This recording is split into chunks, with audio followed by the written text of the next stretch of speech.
Hey there, welcome to the DFS Build NFL edition. I'm Kevin Roberts, ready to go over the Week 1 Monday Night Football slate featuring the Jets and the 49ers. It is an ugly one with a 43 total for the game. It's not great. Doesn't have a bad spread, though. 3-point spread. The 49ers are favored at home, understandably so.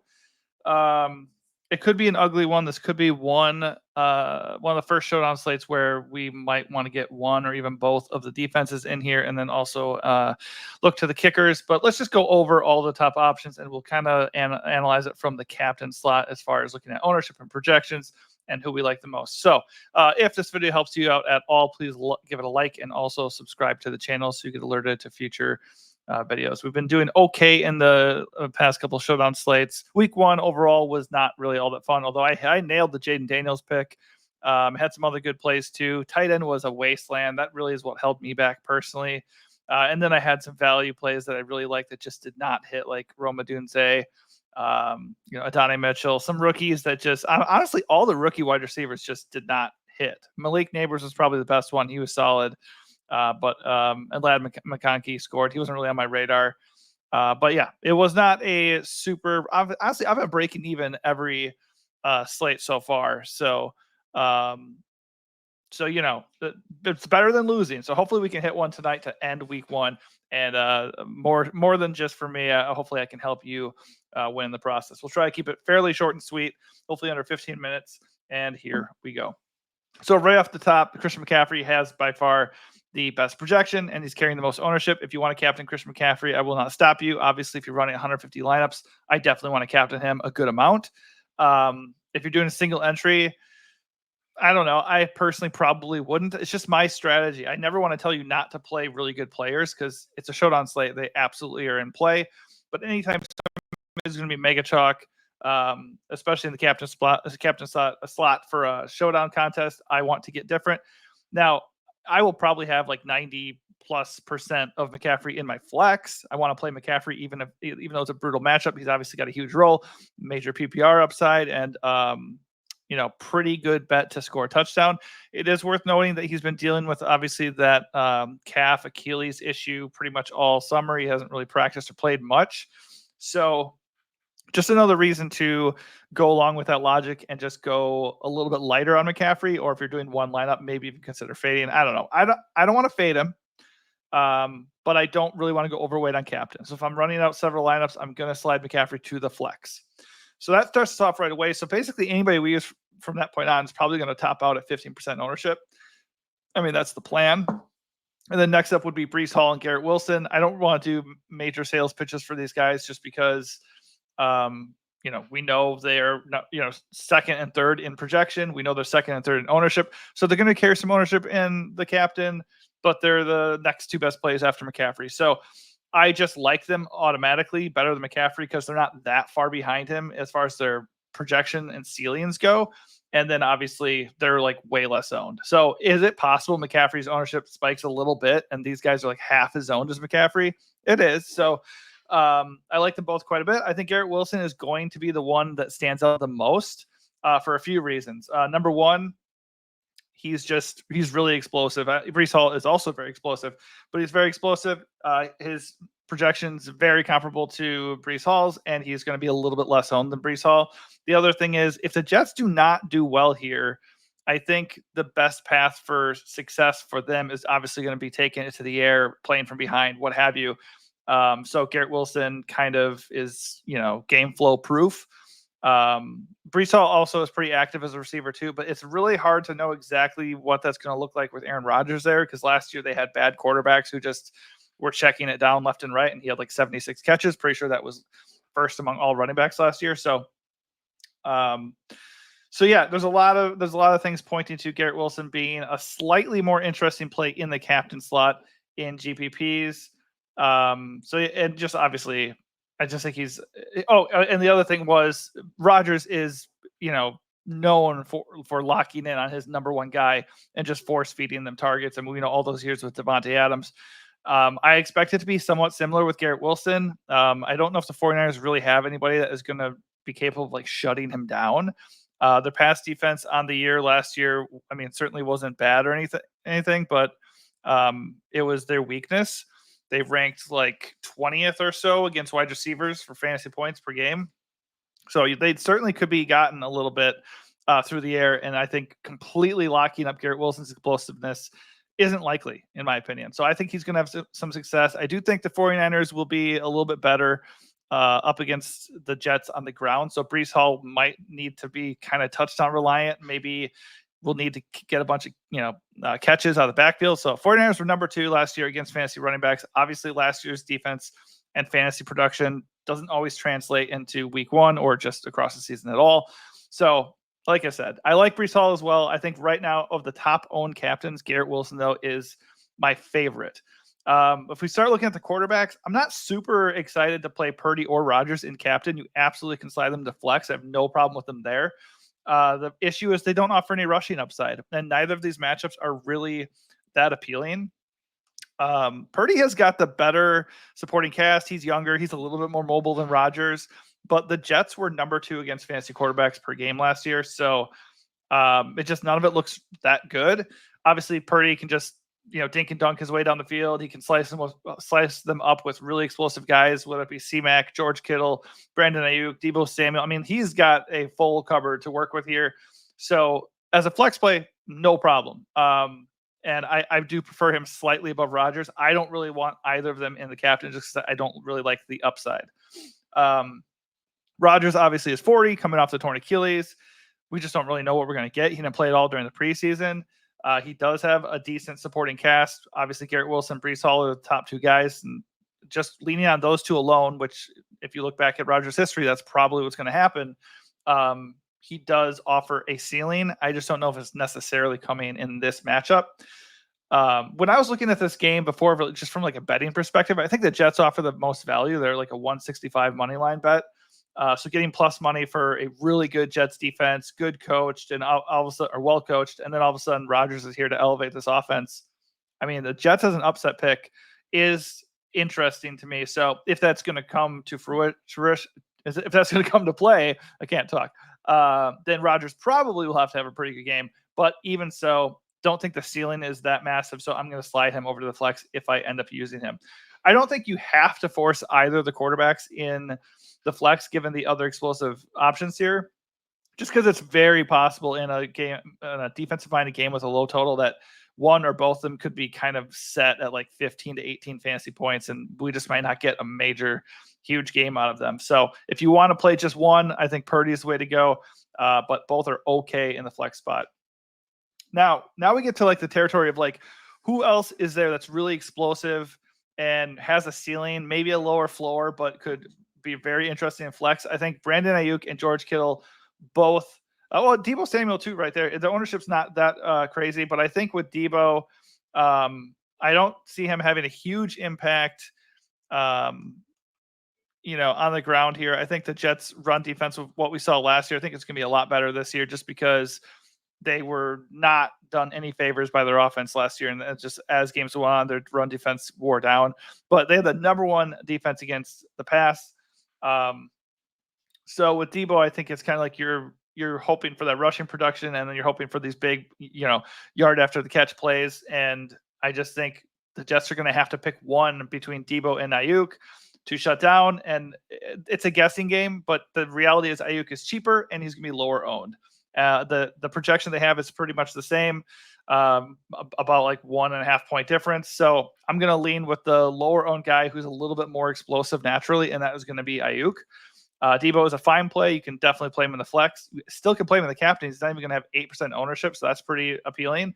But Ayuk at under 5% ownership is very interesting. Now, the downside is the matchup sucks. It's a low game total, and he missed like all of camp and everything with the holdout stuff. So could he come in with a chip on his shoulder and just like bust and like one huge play helps him end up hitting? Absolutely. And that's the reason why I think, combined with his ownership, he looks pretty interesting in the captain slot. George Kittle also is a little bit interesting because we know he's an explosive player. The Jets were pretty good against tight ends last year, so it's, again, not like it's a very good matchup, but he is going to be even less owned than Ayuk, and he's a little bit cheaper too. So looks like a pretty good captain play just because he's going to be overlooked.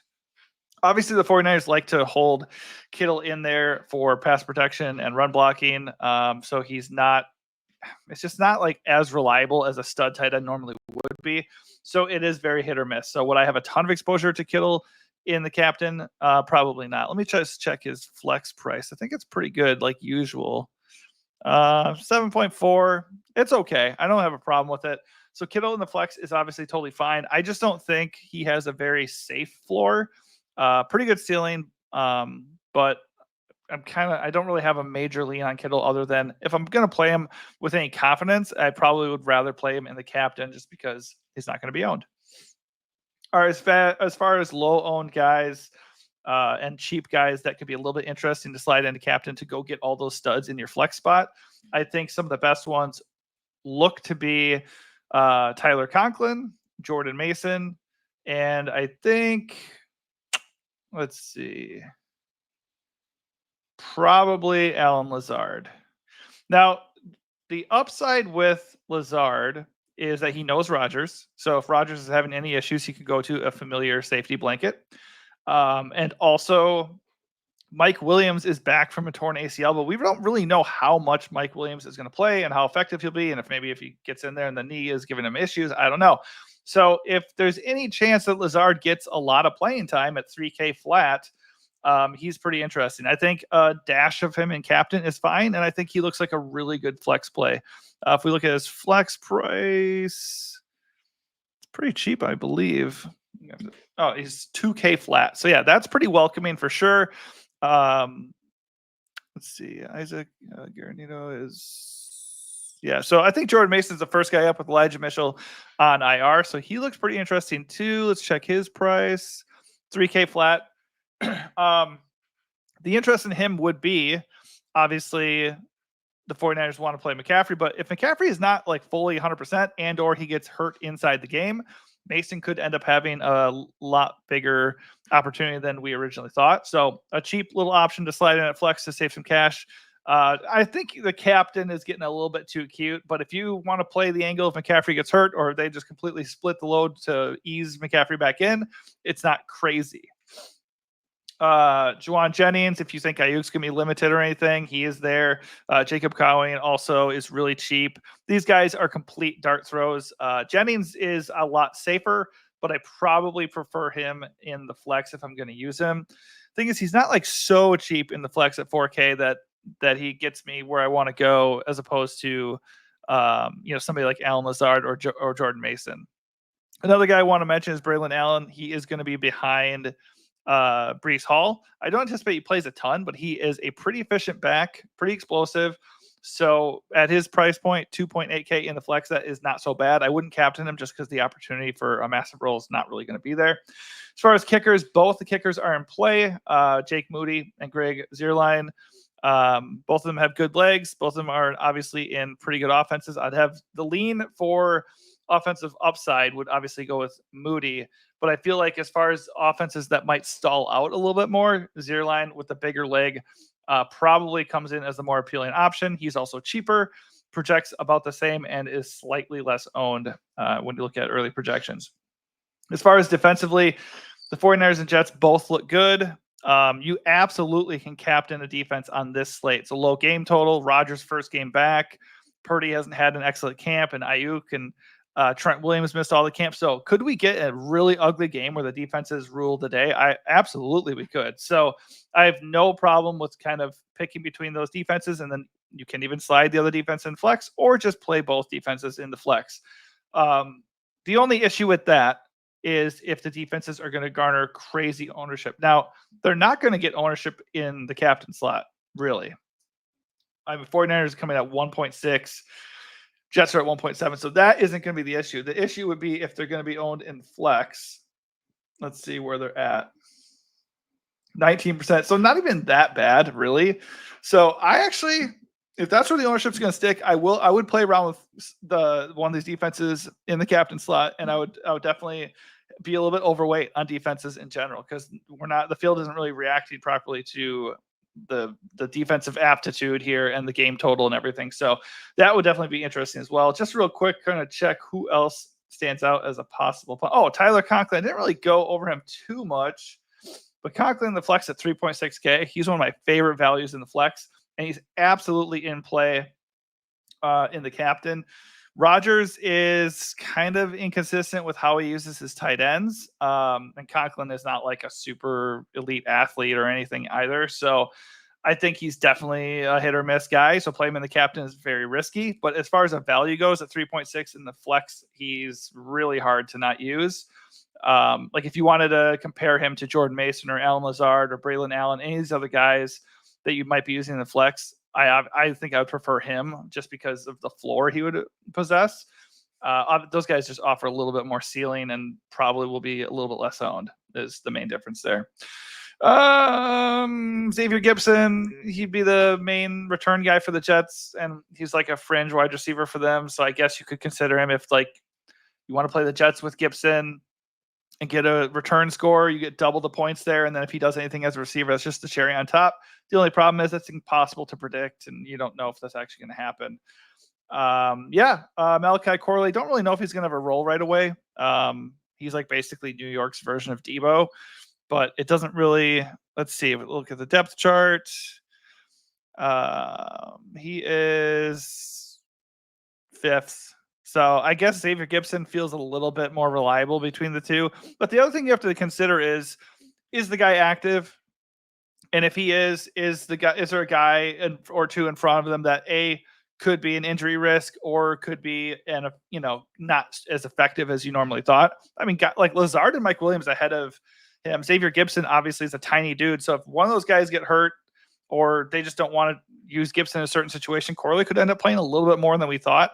Same thing with Jacob Cowing, behind Debo, Ayuk, and Juwan Jennings. There's also Chris Conley there. I don't really want to mess around with Chris Conley, so cue the Chris Conley 80-yard touchdown for sure, right? You got Jeremy Ruckert as a viable pivot in the value department behind Tyler Conklin, but predicting backup tight end touchdowns is not something I really want to do. All right, I went over 15 minutes a little bit here, but hopefully we kind of looked through all the viable options. For me, for the most part, I would be dividing up my captain exposure between McCaffrey, Breece Hall, Garrett Wilson, and then I'm dropping down here to get some upside with Ayuk and Kittle. And I do like a sprinkling of Tyler Conklin. Now, if you're running out 150 lineups, I do think you'd want to go with a sprinkling of like Juwan Jennings, maybe the defenses. I don't really want to do Jordan Mason, the captain, but Lazard is an okay punt there. It's probably about it. All right. Hopefully this helped you out a little bit. If it did, give this video a like and also consider subscribing to the channel. Thanks for watching and good luck.